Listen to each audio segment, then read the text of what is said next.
지난주 미국 증시는 중동 불확실성에도 불구하고 사상 최고치를 경신했습니다. 특히나 S&P 500이 한 주간 4% 넘게 오르면서 사상 처음으로 7,000선을 돌파하는 이벤트가 있었고요. 나스닥의 주간 상승률도 상당했습니다. 6% 넘게 오르면서 2009년 7월 이후로 가장 긴 상승세를 이어갔습니다. 오늘 또 섹터별로 한번 살펴보시면 기술주와 소비주가 크게 올라줬고요. 유틸리티는 1%대 하락, 에너지가 3%대 하락하는 모습까지 확인해 볼 수 있겠습니다. 그럼 지난주 금요일 마감 상황은 어땠을까요? 다시 한번 짚어보도록 하시죠. 일단 3대 지수가 모두 1%대 강세를 보이면서 마감을 했습니다. 특히나 나스닥과 S&P 500은 3거래일 연속 사상 최고치를 경신을 했는데요. 주말 사이에는 호르무즈 해협 재봉쇄 우려가 생기면서 투심은 다시 한번 흔들리는 모습입니다. 잠시 후에 조금 더 살펴보도록 하시고요. 자금의 방향은 또 어떻게 흘러갔는지 히트맵으로 바로 만나보시죠.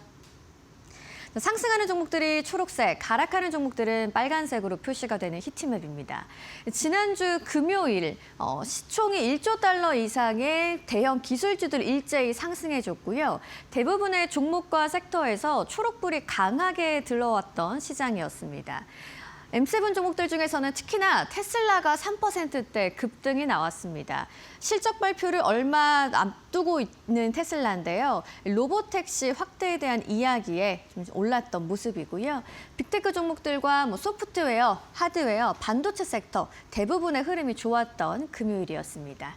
한편 넷플릭스가 10% 가까운 급락이 나왔는데요. 실적 호조에도 불구하고 전망에 대한 실망감으로 급락이 나온 넷플릭스였습니다.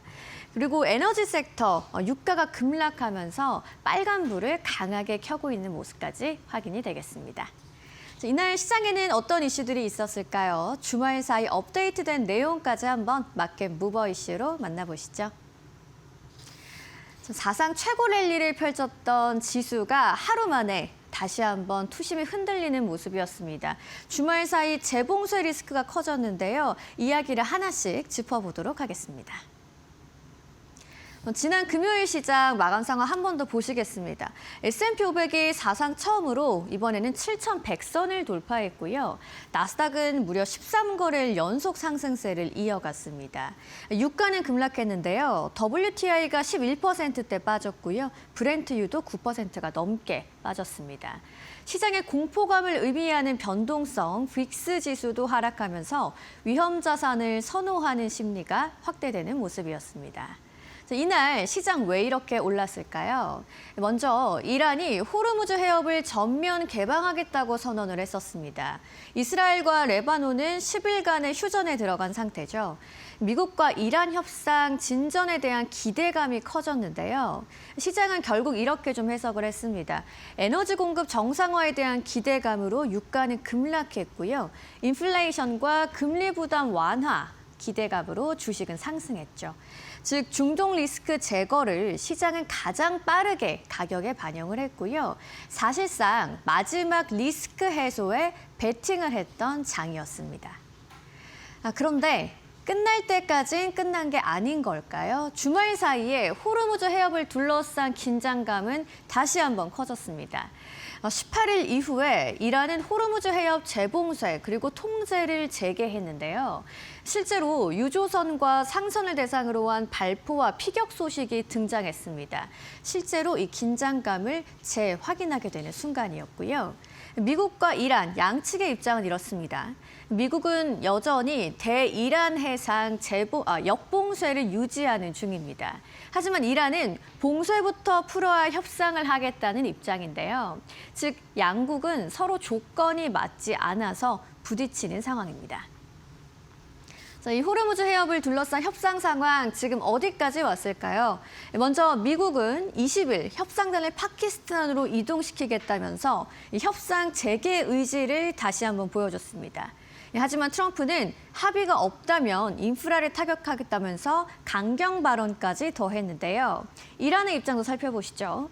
이란은 대표단 파견은 아직 미정이라면서 이 협상 자체를 확정하지 않은 상태입니다.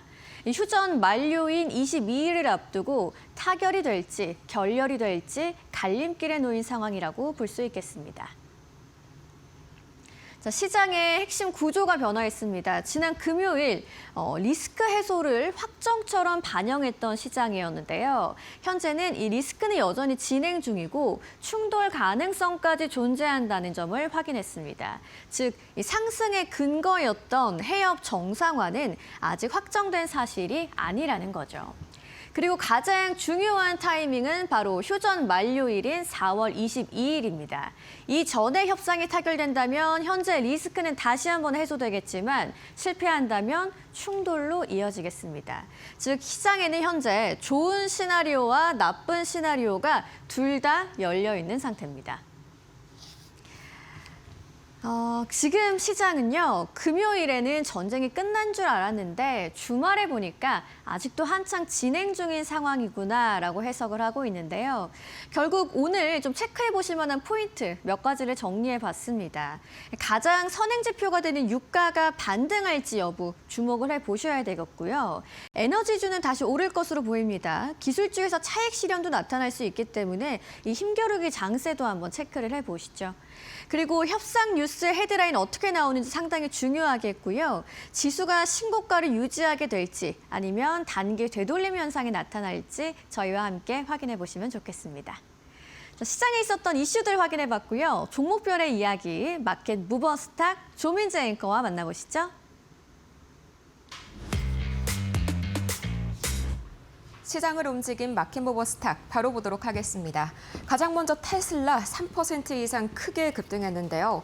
이 대만 테라팹에서 반도체 엔지니어들을 대거 모집한다는 소식이 나오면서 기대감이 상당히 올라갔습니다.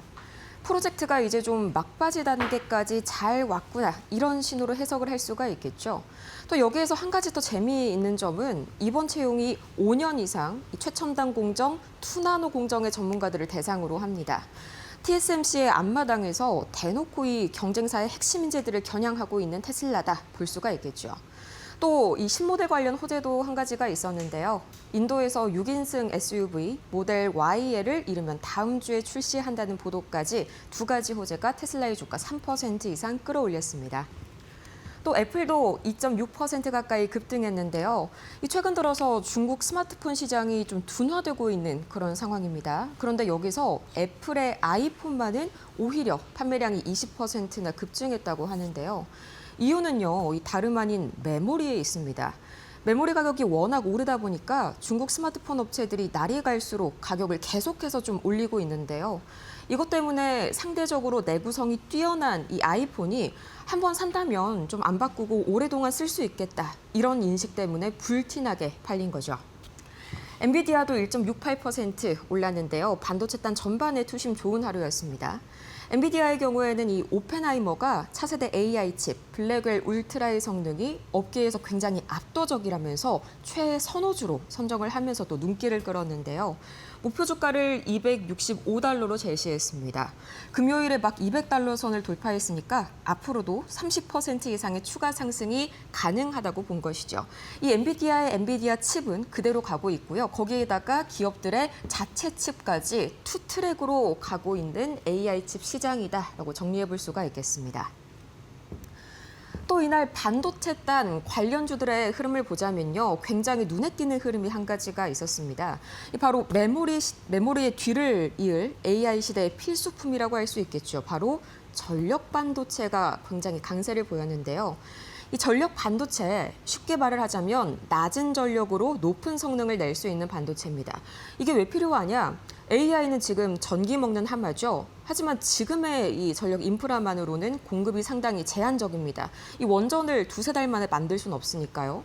이렇게 지금 당장 전력을 늘릴 수가 없다면 전력을 적게 잡아먹으면서 고성능을 낼 수 있는 제품을 사용하면 되겠죠. 그게 바로 전력 반도체입니다.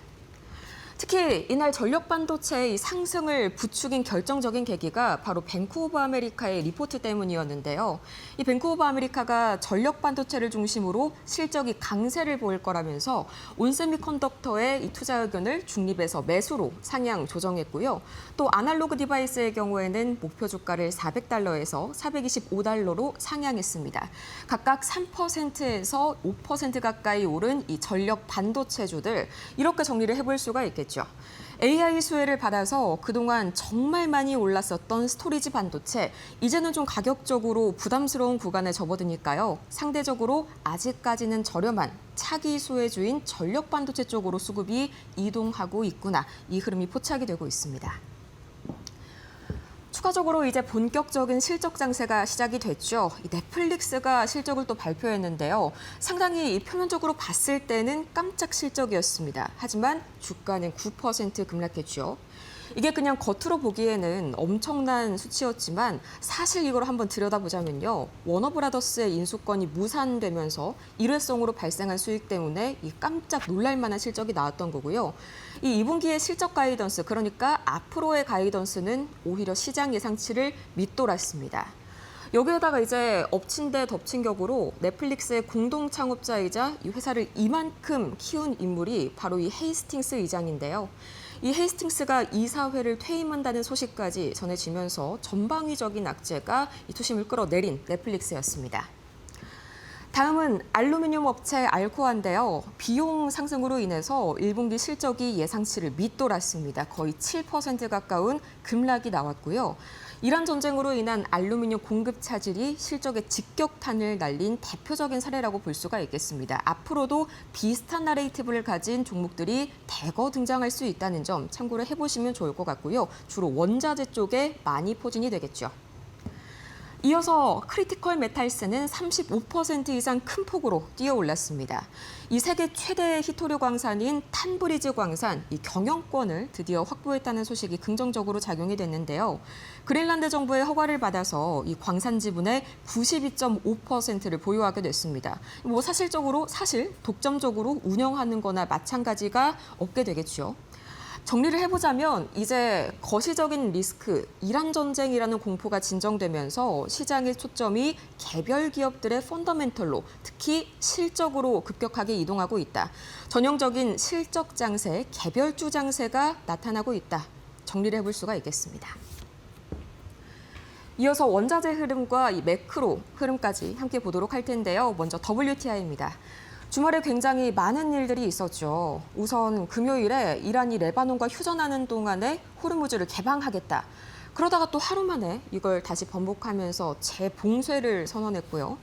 그래도 그나마 다행인 건요. 이번 주 협상에 대한 기대감이 아직까지는 좀 남아있기 때문에 국제유가 10% 이상 급락한 이후에 되돌림은 제한적이었습니다. 아직까지는 단기적으로 낮은 레벨에 머물러 있는 WTI고요. 원달러 환율도 덕분에 오랜만에 보는 것 같습니다. 1,460원 레벨까지 확 내려왔습니다. 주요 국가 중에서 이 GDP 대비 원유 수입 비중이 가장 높은 곳이 바로 이 한국이죠. 당연히 이 WTI와 원달러가 비슷한 폭으로 커플링을 보일 수밖에 없습니다. 이 비트코인 1.29% 살짝 내려갔는데요. 이게 주말 사이에는 또 폭등이 나왔습니다. 이 호르무즈 해협이 열릴 수 있다는 기대감 때문에 위험자산 선호 심리가 금요일에 굉장히 크게 퍼졌죠. 이때 당시만 하더라도 이 비트코인이 금요일 한때 77,000달러를 돌파하기도 했었는데요. 워낙 단기간에 급등했다 보니까 지금은 약간의 되돌림이 나왔고요. 참고로 스트레티지의 경우에는 이번 급등으로 인해서 자산 가치가 마침내 흑자로 돌아섰습니다. 금요일장에서 10% 이상 폭등이 나왔고요. 금 가격은 큰 움직임은 없었고 이 미국채 10년물과 미국채 2년물은 상당히 큰 폭으로 진정이 됐습니다. 국제유가가 이제 WTI 기준으로 80달러 선 초반까지 좀 떨어지면서 물가에 대한 불안이 상당히 진정이 됐겠죠. 그럼 연준에서도 당연히 기준금리를 계속 높게 가져갈 필요가 없을 겁니다. 금리 인하 여지가 생기면서 국채 금리는 하락했습니다. 자, 이렇게 해서 지난주 금요일 뉴욕 증시 마감 상황 살펴봤습니다.